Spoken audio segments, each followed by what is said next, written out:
It's impossible to explain the heartbreaking case of Robert Limon, as this is a case considered a love triangle murder that left even the detectives and jury confused. Well, stick around till the end as we unfold this case of love and betrayal. Sabrina was also found guilty of conspiracy to commit a murder. He was the best guy ever. He would help anybody. It just broke our heart. This is Unsolved Files, a place where crime stories are being brought to your doorstep. What are you waiting for? Just hit the subscribe button for more fascinating and suspense-filled crime stories. Now let's get back into this story and uncover this mystery. On Sunday, August 17th, 2014, 38-year-old Robert Limon was requested to fill in for a coworker at his place of employment. Robert was well known for his excellent work ethic and willingness to take on more responsibilities, so this wasn't unusual for him. His home in Silver Lakes, Helendale, Kern County was about a 45-minute drive away from the Burlington Northern Santa Fe Railway train yard in Tehachapi, California, where he worked. Robert Limon, his wife, Sabrina Limon, and their 2 kids resided there. Robert promised his family that he would return home after work before he left for work, but that day, he never came home. Robert had told Sabrina earlier that morning that he had to grab a quick lunch, a tuna melt on the fly, because he was busy with work. Later that day, Sabrina went to see her mother, who had recently sustained a hip injury. She texted Robert at 5 o'clock in the evening, but because of his hectic schedule, she wasn't concerned when she didn't hear from him right away. Robert was supposed to go home by 8 p.m., but as more time went by without showing up, Sabrina became more and more concerned. She tried texting and calling him, but she never got a response. She was left waiting tensely for any information on his whereabouts. Shortly after, 2 of Robert's co-workers showed up at Sabrina's door, bearing the tragic news that Robert had suffered an injury at work. After Robert suffered blunt force injuries to his head, Sabrina told the investigator that she thought this might be a sign of a working accident. Police investigations, however, uncovered the grim reality. Robert had been killed on purpose, not as a result of an accident at work. When the police questioned Sabrina and those close to Robert about possible motives or suspects, they swore they didn't know anyone who would want to hurt him. What exactly happened to Robert, and who could have wanted him dead? Robert's friends, co-workers, and family described him as friendly and lighthearted, and he didn't appear to have any enemies. Following the incident, the Burlington Northern Santa Fe Railway announced a generous $100,000 reward for information that would lead to the capture and conviction of Robert's murderer. Robert was last seen by co-workers about an hour earlier. At 5 p.m., his body was found inside one of the railway yard buildings at 6:46 p.m. Unfortunately, he had been shot twice, once in the face, where the bullet entered and exited his neck, and once in the breast, where the bullet traveled upward and lodged in his jaw. Apparently, the police obtained security camera footage that showed an enigmatic person wandering around the railroad yard. This person was seen on camera with a pronounced limp and wearing baggy clothes. Police obtained more footage from a nearby gas station surveillance camera, extending their inquiry beyond the immediate area and showing a person who resembled the figure seen in the railway yard footage. The suspect was on a motorcycle, and the time of the incident roughly corresponded with the suspicion that the murder had taken place. Police investigated all possibilities, including the possibility that Robert's office had been tampered with and that the gunshot was the result of a robbery in the yard. This explanation, nevertheless, didn't seem reasonable, considering that there were other offices and enterprises nearby that might have more profitable assets. On the other hand, investigators seemed to believe that Robert had been singled out for attack. Sabrina, however, shared her deep sorrow and respect for Robert on social media, while officials investigated possible motives. She wrote, "Amid this tragedy and agony, Rob's love persists. It's a bittersweet feeling of joy, but I'm completely numb to the reality of being left behind on this earth without Rob. We were fortunate to have Rob for the time we had, and the love he bestowed upon us surpassed what many may ever experience or express.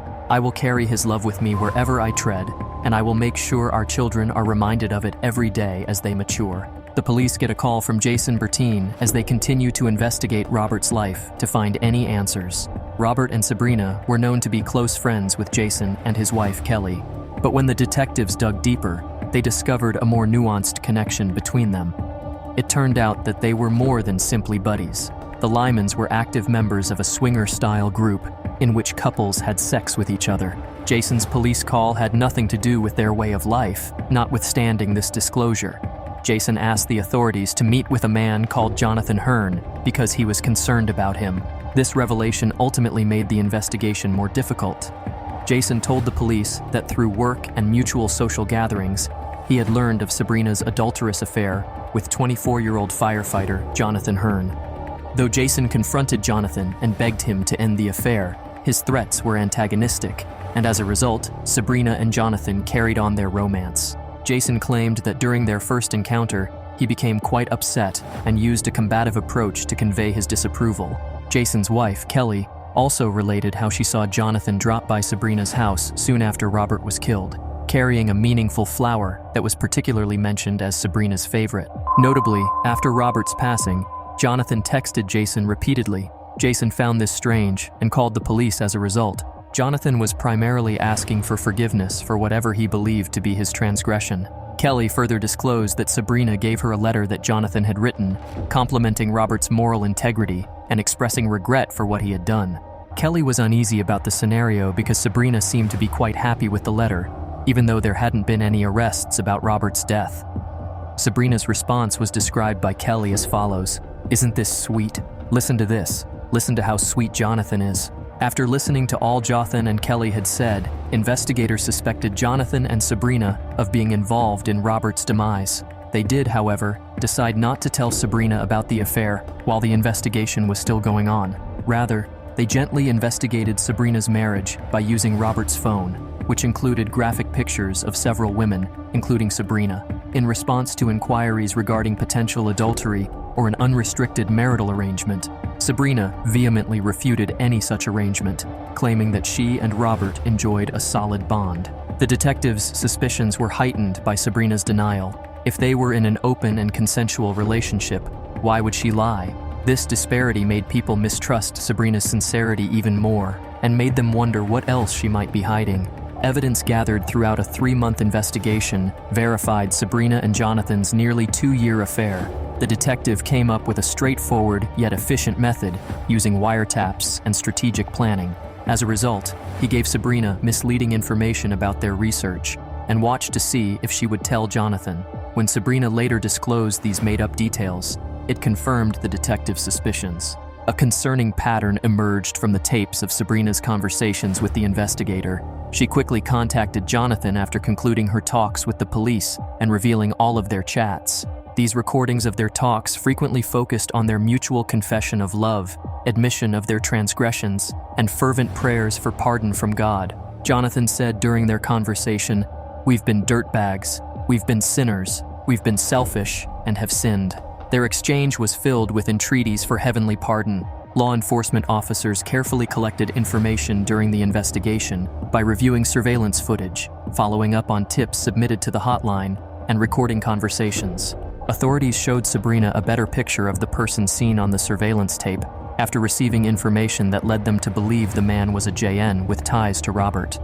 When questioned, Sabrina gave the names of 2 males she knew who went by the name JN, but she noticeably left out any reference to Jonathan. But those who knew Jonathan well saw him in the picture and called the police right away. Regarding Robert's murder, Jonathan and Sabrina were both taken into custody and interrogated. Because there was insufficient evidence, Sabrina was freed, and Jonathan was accused of first-degree murder. Sabrina was told she was going to be called to testify against Jonathan, but that never happened. But at the same time, Sabrina was unaware that Jonathan had decided to work with the police. Jonathan pleaded guilty to manslaughter to avoid facing a life sentence without the possibility of parole in exchange for his cooperation.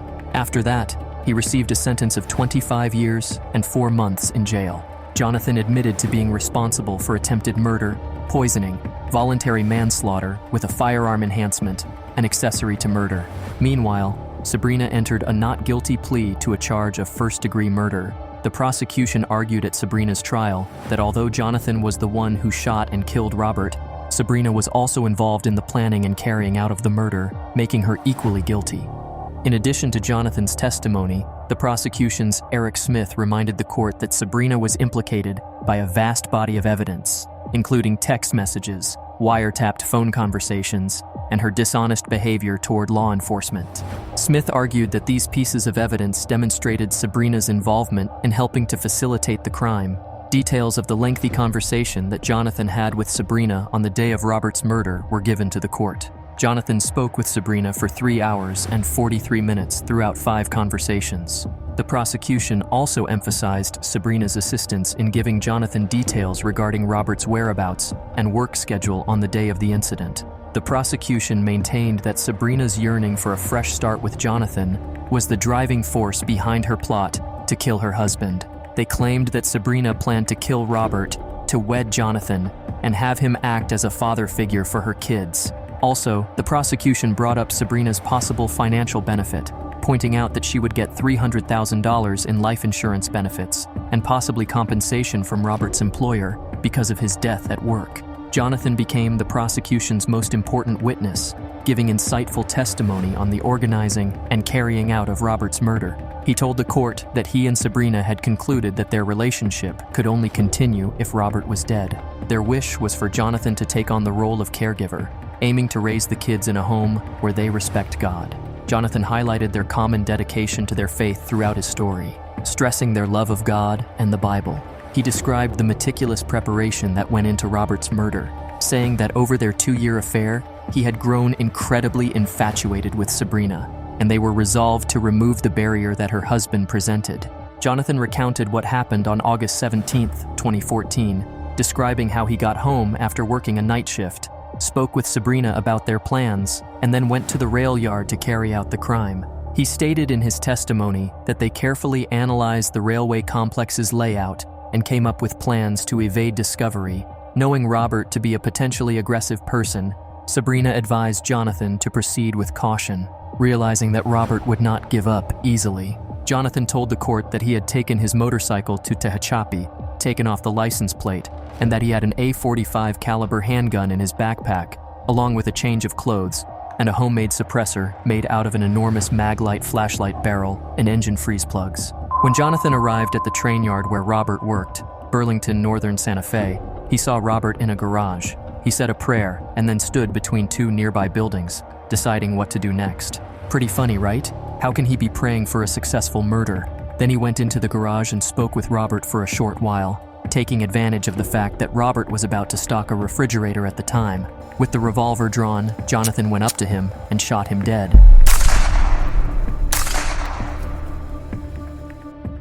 It was inevitable for Rob to be eliminated for Sabrina and me to progress in our relationship, Jonathan said in defense of his conduct. After the first gunshot, Jonathan went inside the office and stole some things. He subsequently told the court that he and Sabrina thought it would be best if the crime looked like a theft. Jonathan went back to where Robert was lying and, just to be safe, shot him again, making sure he died. He told Sabrina about the deed, and they decided to keep their communication quiet for a while to avoid raising any red flags. Jonathan seemed to have said that he felt relieved after the murder. Days after Robert was killed, the court was told, Sabrina texted Jonathan several times. Prosecutors claimed that Sabrina didn't even ask in the texts who could have killed her husband because she already knew the answer.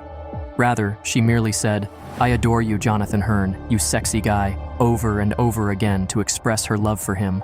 Jonathan's testimony states that there had been prior attempts on Robert's life before the day of his death. Jonathan claimed that they had planned to poison Robert months before the murder. He tested the mixture of arsenic, which he had acquired online, on his neighbor's dog before adding it to banana pudding. After that, Jonathan handed Sabrina some of the poisoned pudding, with the idea that she would give it to Robert so he could have it for lunch at work. Later on, though, out of fear of being discovered, Sabrina told Robert to throw out the pudding, stating the bananas had deteriorated. When determining Sabrina's guilt, the prosecution urged the jury to take into account not just her testimony, but also the conversations she had on wiretapped calls and hundreds of texts. By contrast, the defense contended that Jonathan's testimony, which they believed to be untrustworthy, and which painted him as a cold-blooded killer who had gotten a reduced sentence as part of a plea agreement, was the lone piece of evidence against Sabrina. But wasn't it obvious that they both planned the killing of Robert? They should be given harsh punishment for their crime, don't you think so? They described Jonathan's reliance on the prosecution as making a deal with Satan.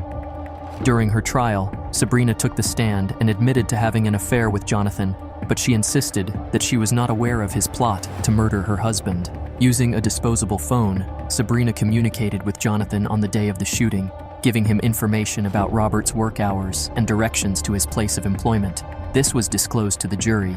In her evidence, Sabrina stated that the only reason she discussed Robert's work schedule with him was because she wanted to see him. In her testimony, Sabrina stated that she was first happy in her marriage to Robert, but in 2008, when they began exploring swingers' lifestyle, which she said changed the sacredness of their connection, the dynamics of their relationship changed. She declared her love for Robert despite this, and said she hadn't even considered breaking up with him.